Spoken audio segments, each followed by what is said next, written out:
Assalamu alaikum, bonjour et bienvenue à tous, j'espère sincèrement que vous allez tous bien. Le thème de la vidéo d'aujourd'hui est très important et c'est pour cette raison que je vais vous demander de rester au maximum concentré, Inch'Allah. Qui sont les auteurs des évangiles? En d'autres termes, qui a écrit les 4 évangiles?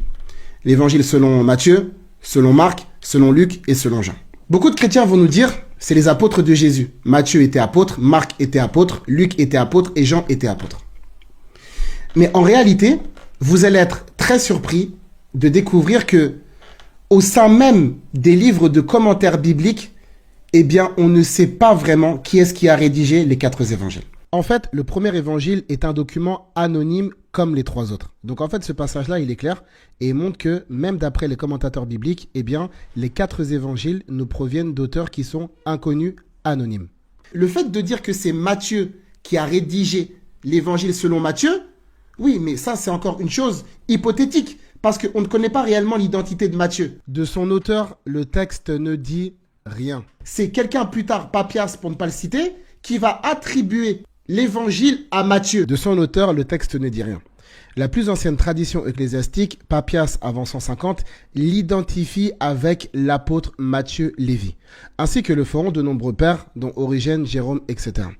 Et en fait, si vous regardez ici, en fait, le texte de base n'indique en aucun cas l'identité précise du rédacteur.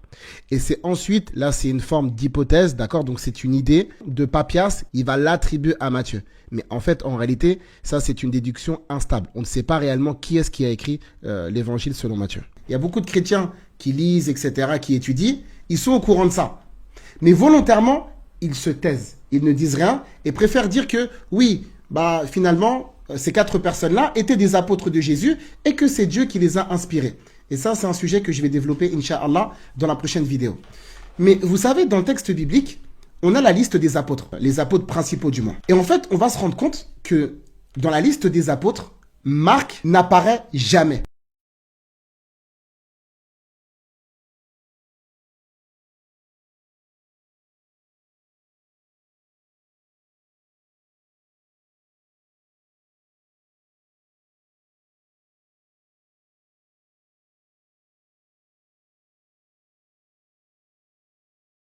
Si vous avez bien observé, Marc n'apparaît nulle part dans la liste des apôtres. Et vous savez pourquoi c'est particulier? Parce qu'en fait là, vous êtes en train de lire l'évangile selon Marc. Ça veut dire qu'on nous fait croire que Marc était apôtre, alors que ce même Marc, il ne s'est même pas mis dans la liste des 12 apôtres. En fait, pourquoi on continue cette forme de mensonge? En fait, pourquoi on continue d'abuser de la confiance que les chrétiens nous donnent? Pourquoi est-ce qu'on dit aux gens, oui, Marc est un apôtre, alors que Marc n'a jamais été apôtre? Marc, c'est quelqu'un qui ne connaît pas Jésus. Jésus non plus ne connaît pas Marc.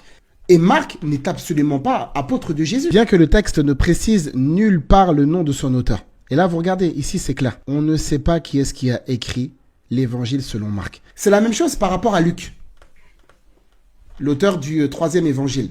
Luc lui-même reconnaît, dans l'introduction de son évangile, qu'il n'est pas parmi les témoins oculaires. Puisque beaucoup ont entrepris de composer un récit des faits qui se sont accomplis parmi nous, tels que nous les ont transmis ceux qui, dès le commencement, ont été les témoins oculaires et sont devenus serviteurs de la parole. Donc Luc, en fait, il est clair, dès l'introduction de son texte, il affirme qu'il n'était ni apôtre, ni témoin oculaire, et encore moins qu'il était inspiré par Dieu. Lorsqu'on nous présente que les apôtres de Jésus ont rédigé les 4 évangiles, mais en réalité, c'est un parfait mensonge. On fait dire aux apôtres des choses qu'ils ne disent pas, et surtout, on essaye de créditer des inconnus comme étant des apôtres, pour continuer à faire croire aux chrétiens que le texte des évangiles, c'est une inspiration divine, que c'est Dieu qui l'a inspiré et que c'est Dieu qui l'a révélé. Et dans la prochaine vidéo, Inch'Allah, vous allez être surpris d'apprendre que jamais Dieu n'a affirmé avoir inspiré les auteurs des évangiles.